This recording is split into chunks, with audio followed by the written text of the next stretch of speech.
para darle la bienvenida a un amigo, a nuestro profe de RI, al experto en relaciones internacionales, al profesor Jesús López Almejo. Profesor, ¿cómo estás? Muy buenos días. Buenas tardes.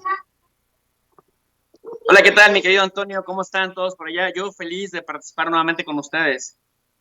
Pues aquí profesor, ya sabe, revisando a los loquitos que no quieren, según ellos, ilegales, ¿no? Que esa palabra, yo insisto, no debería ni siquiera de existir, de México ni del espacio exterior, pero bueno, queríamos aprovechar para platicar con usted sobre las situaciones en Estados Unidos.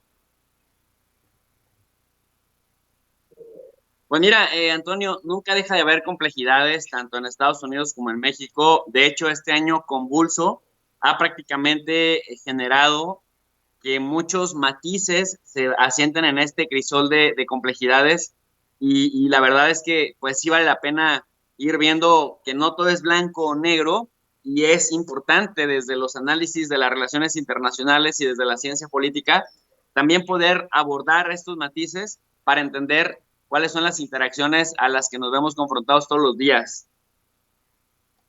Así es algo en lo que concuerdo contigo absolutamente, profesor Jesús López Almejo. No podemos mirar un mundo blanco o negro, negro o blanco. Tiene muchísimos matices y desafortunadamente así nos lo plantean desde esas esferas del poder. Hoy estamos en un momento, pues vamos a decirlo así, difícil en los Estados Unidos. Ya se viene la transición. El gobierno del presidente Trump está pensando ya en esa transición, a pesar de que él siga sin aceptarlo. Está ya a punto de cambiar el gobierno, por decirlo así, aquí en los Estados Unidos, y queda mucho en el aire, quedan muchas pelotas en el aire.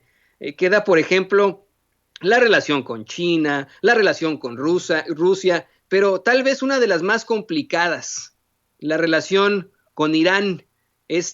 Durante este término del presidente Trump, durante estos 4 años, se acabó con ese acuerdo nuclear que se tenía con Irán y dice el presidente electo, Joe Biden, que buscará retomar ese acuerdo de enriquecimiento nuclear con Irán. Por supuesto que tú eres el experto. ¿Qué nos puedes decir sobre esta relación que queda en el aire en estos momentos entre los Estados Unidos e Irán? Pues mira, querido Antonio, definitivamente Donald Trump ha demostrado que es un muy mal perdedor, que es un tipo autoritario y muy institucional. Yo lo que le digo normalmente a la gente que me escucha, Antonio, que no por el hecho de que nosotros critiquemos todas las atrocidades y calamidades de Trump como un personaje sobre el que caen muchas responsabilidades y un personaje que debería ser el principal interesado en fortalecer a las instituciones de su país y honrar los acuerdos de su país, vemos que, bueno, la gente piensa que cuando lo criticas es que estás a favor de los demócratas y estás a favor de Joe Biden y que a Joe Biden no lo criticas. Pero como se trata del presidente en funciones y se trata del presidente spoiler, el disruptor, que ha cambiado muchas cosas en la comunidad internacional a las que estábamos acostumbrados a ver, bueno, pues en el caso de Irán no fue la excepción. Recordemos que en el año 2015 el grupo de Obama se acerca a Irán y forman o crean un acuerdo también con Europa. Este acuerdo en el año 2015, más que otra cosa, es una promesa, un compromiso de Estados Unidos por flexibilizar las sanciones internacionales muy fuertes que tienen a Irán sumido en crisis económica, a cambio de que Irán permitiera al organismo de energía atómico revisar que efectivamente su programa nuclear tenía fines pacíficos. Mira, Antonio, para hacer una ojiva nuclear se requiere que enriquezcas uranio a un 90%. Entonces el acuerdo es que Irán, si de verdad tenía fines pacíficos, solo se le permitiría hacerlo al 4%. Esto significa pues que cuando Donald Trump en 2018 abandona este acuerdo de manera unilateral, faltando el respeto a Europa, faltando el respeto al mismo Irán y sin explicar cuál era la explicación técnica, científica, cuál era la evidencia para que valiera la pena dejar el acuerdo, porque él decía que Irán, presionado por Israel también, y Trump hizo todo para quedar bien con Israel, entonces presionado por Israel, que Israel sí quiere una guerra abierta con Irán, pero quiere que la emprenda Estados Unidos, no la quiere emprender Israel. Entonces, Donald Trump se sale del acuerdo y recibió muchas críticas en Estados Unidos porque mal que bien Irán estaba cumpliendo las sanciones, estaba también reduciendo el enriquecimiento de uranio para, pues, también respirar, porque económicamente le estaba yendo muy mal. Entonces, ¿qué es lo que sucede ahora? Que desde la campaña presidencial, Joe Biden, que prácticamente ya en los primeros nombramientos que tuvo, en realidad desde el Consejo de Seguridad Nacional, desde el Departamento de Estado, etcétera, está nuevamente recuperando a este equipo de trabajo de Obama, que cuando Obama gobernó ocuparon los segundos puestos, ¿no? De subsecretarios, de directores generales, ahora pasan a los directores generales a ser subsecretarios y los que fueron subsecretarios pasan a ser secretarios, pero en esencia es el equipo que logró sentar a Irán en 2015 a una mesa de negociaciones para flexibilizar el tema del enriquecimiento de uranio. Pero ¿qué sucede? Que Donald Trump estuvo provocando bastante a Irán. La gente dice, no, es que yo voto por Irán, perdón, yo voto por Trump porque Trump no hizo la guerra contra nadie. El que no la haya hecho no significa que no haya sancionado a los países y no significa que no las haya provocado y que no haya estado cerca de lograrlo. Esto es bien importante señalarlo, porque mira, en el caso de Irán, Irán ya estaba listo, ya estaba en alerta máxima, y al final fue Trump el que dio el paso, pero después de haberlos sancionado, de haberlos denigrado y de haber salido de este acuerdo. Entonces, ¿cuál fue el riesgo? Que Irán reaccionó. Mira, una de las claves fue en enero del 2020 de este mismo año, Trump asesinó a Soleimani, y eso también estuvo aún en un punto máximo de confrontación. Pero ¿por qué no entró a Irán? Porque Irán no es Irak, Irán no es el Líbano, no es Palestina, no es Jordania, no es Siria, no es un país débil como estos al que Israel y Estados Unidos puedan ir y humillar. Hay consejeros del equipo de Trump que en la secrecía dicen que realmente Israel tendría muchos problemas para derrotar a Irán en el campo militar, a pesar de que Israel es una potencia nuclear e Irán todavía no se conoce que tenga una sola ojiva nuclear, pero a cambio Irán ha desarrollado a sus fuerzas armadas, ha invertido en armamento convencional y ha desarrollado y ha tenido que fabricar su propio sistema de defensa. En ese sentido, estimado Antonio, ¿qué fue cuál es la lectura que yo le estoy dando a esto? Pues asesinan a Faghrizadeh, que es uno de los 5 más importantes miembros del programa nuclear de Irán, y este se convierte en el segundo asesinato de gran calado en las estructuras de Irán en este año 2020. Y la lectura o la interpretación que estamos viendo es que Donald Trump le está dejando un ambiente enrarecido a Joe Biden, porque Joe Biden en campaña anunció que le gustaría retomar el acuerdo del que Estados Unidos se salió unilateralmente en 2018. Y no va a ser fácil, porque Irán ya lo que hicieron de inmediato para a los 3 días de que asesinaron a este científico iraní, fue reunir al Consejo de Guardianes, aprobar un plan de acción desde el Parlamento para que se haga ley, para acelerar el programa nuclear.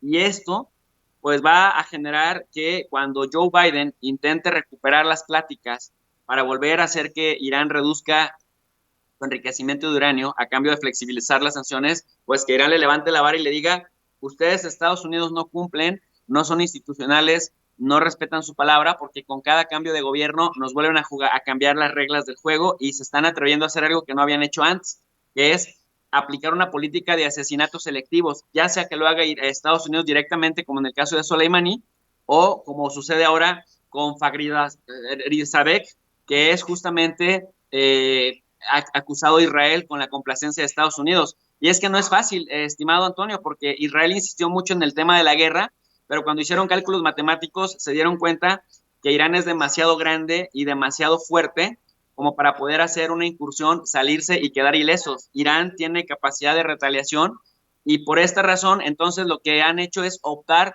por ir asesinando a sus más importantes expertos nucleares, que tú sabes, matar a un experto nuclear es restarle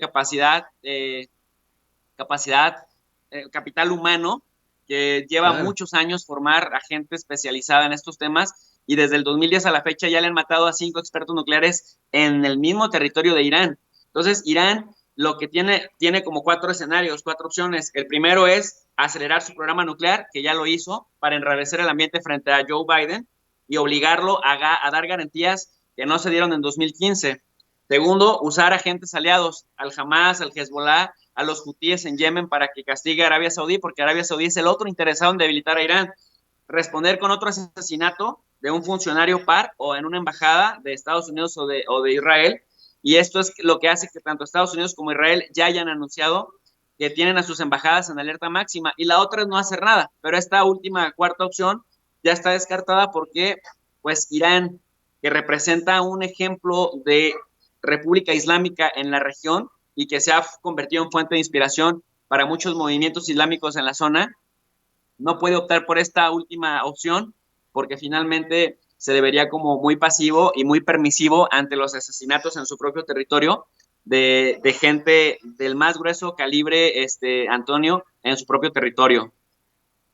Pero no sería un respiro definitivamente. Yo entiendo, profesor Jesús López Almejo, que pues obviamente hay un ambiente enrarecido, hay una problemática con la idea de Donald Trump, pero no será un respiro para el gobierno de Irán, para el ayatollah Yamenei, que haya ganado Joe Biden, que haya una nueva administración, que haya mejores migas con esta administración, que sean conocidos los nuevos los nuevos viejos funcionarios, por decirlo así, de Joe Biden que hicieron este acuerdo con Irán?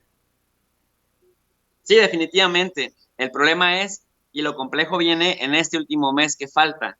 Donald Trump, en mes y medio. Donald Trump tiene hasta el 19 de enero para irse, dejar el gobierno, pero tiene todavía la opción del botón nuclear, todavía está facultado para hacer despidos como los ha estado haciendo, está facultado para poder fastidiar prácticamente por un lado a China, por otro lado a Irán, como lo está haciendo, y bueno, fastidiar al mismísimo gobierno federal de Estados Unidos y a los gobiernos estatales, porque con eso de que no reconoce su derrota electoral, a pesar de que no ha presentado pruebas suficientes, por más que la gente se enoje y por más que los fanáticos de Trump digan que sí, que hubo un gran fraude, que una gran conspiración de los globalistas, lo cierto es que Trump y su equipo de abogados no han tenido la capacidad para demostrar que hubo un fraude en uno solo de los 6 estados en donde impugnó las elecciones.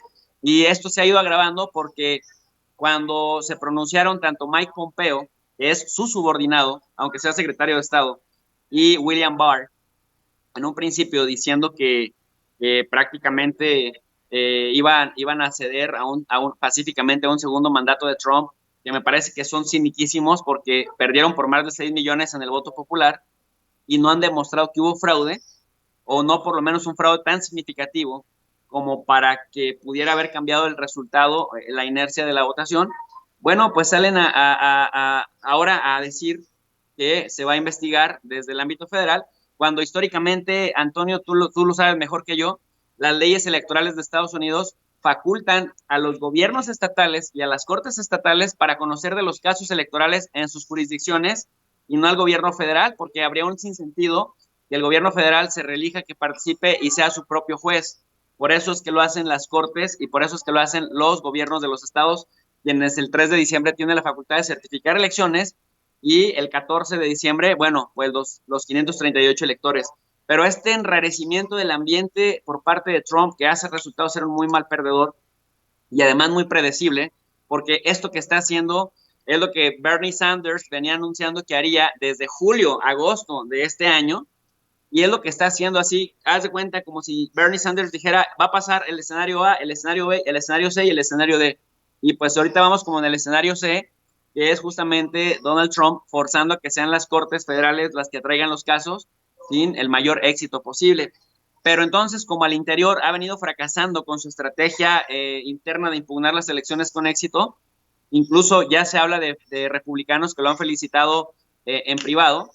También, por otro lado, tienes el enrarecimiento del ambiente para la administración entrante, que es justamente complejizando un tema como el de Irán, que no es cosa menor, porque Irán sí se ha convertido en una especie de pesadilla para dos actores que son muy cercanos a Estados Unidos. Uno es Israel en el Medio Oriente y el otro es Arabia Saudita en la península arábiga, que está prácticamente enfrente de Irán. Y bueno, pues Irán también ha fortalecido a los hutíes yemeníes, que también son chiitas, en su guerra asimétrica en contra de Arabia Saudita, causándole serios daños a la infraestructura portuaria de Arabia y también de Aramco, petrolera. Entonces, no solamente se juega un equilibrio de fuerzas en términos militares, sino también en términos geopolíticos, que tenga un impacto, estimado Antonio, en el desajuste de los precios del petróleo y del gas natural, para que los especuladores pues sigan especulando y sigan teniendo ganancias, pero esto pudiera hacer nuevamente un ciclo de crisis, y con ese ciclo de crisis entretener a la administración entrante de Joe Biden, pues para que no tenga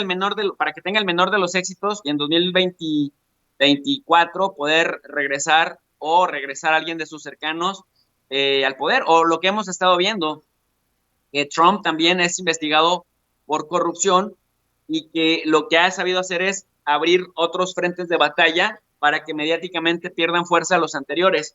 Y entonces, pues ahí va abriendo ahora, todavía en el último mes y medio, abriendo puertas de conflicto que en apariencia ya estaban tranquilizadas, para que entonces el gobierno entrante se entretenga con eso y no necesariamente ocupe toda su fuerza y su energía en ver algunos daños internos, Antonio. No, y es que, profesor Jesús López Almejo, hay una problemática. Yo quiero insistir con eso. No es para seguir asustando a la gente aquí en Estados Unidos, pero de que hay diferencias y problemáticas todavía existen, como bien lo mencionas. Aquí en Estados Unidos, con un presidente que no quiere conceder, que sigue buscando situaciones de lo más lamentables, se viene el desempate, por decirlo así, bueno, la segunda vuelta de la elección